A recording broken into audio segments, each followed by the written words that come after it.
ভোগৰান্ধাত চান্দপীৰ দৰগাহ শ্বৰীফ প্ৰাংগণত উৰুছ মুবাৰক। বিগত বছৰবোৰৰ দৰে এইবাৰো অনুষ্ঠিত হ'ব এই উৰুছ মুবাৰক।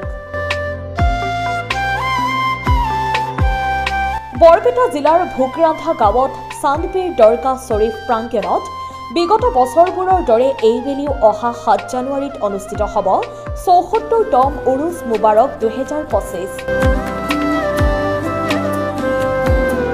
এই উৰুছ মুবাৰকত পীৰজাদা আব্দুছ ছালাম খণ্ডকাৰে সমূহ ধৰ্মপ্ৰাণ ৰাইজক উপস্থিত থাকি অসীম সোৱাবৰ ভাগি হ'বলৈ জনাইছে কাটৰ আহ্বান। Bureau report DY24 Assam. Barpeta জিলাৰ ভোগৰান্দা গাঁৱত চান্দপীৰ দৰবাৰ শ্বৰীফ প্ৰাংগণত অহা চলিত জানুৱাৰী মাহৰ ৭ তাৰিখ মঙলবাৰ পুহ মাহৰ ২২ তাৰিখত ৭৪তম উৰুছ মুবাৰকৰ আয়োজন কৰা হৈছে। উক্ত উৰুছ মুবাৰকত মই সকলো ধৰ্মপ্ৰাণ ৰাইজক গুৰু ভক্তসকলক বিনম্ৰভাৱে দাৱত জনালোঁ।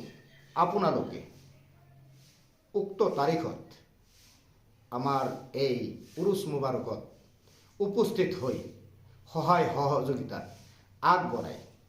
আমাৰ এই উৰুছত সংহতি ৰাখি কেইবাটাও কাৰ্যসূচী আমাৰ আছে।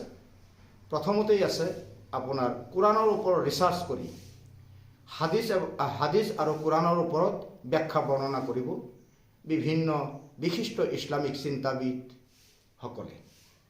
তাৰ লগতে হালকাই জিকিৰ আছে, তাৰ লগতে মিলাদ কিয়াম আছে। এই ধৰণে আমি প্ৰত্যেক বছৰেই এই পবিত্ৰ উৰুছ মুবাৰক কৰি আহিছোঁ। গতিকে মই আকৌ একবাৰ আপোনালোকলৈ কাটৰ অনুৰোধ জনাম, আপোনালোকে আমাৰ এই উৰুছত অন্তৰ্ভুক্ত হৈ সাফল্যমণ্ডিত কৰাৰ কাৰণে বিনম্ৰভাৱে আবেদন জনালোঁ।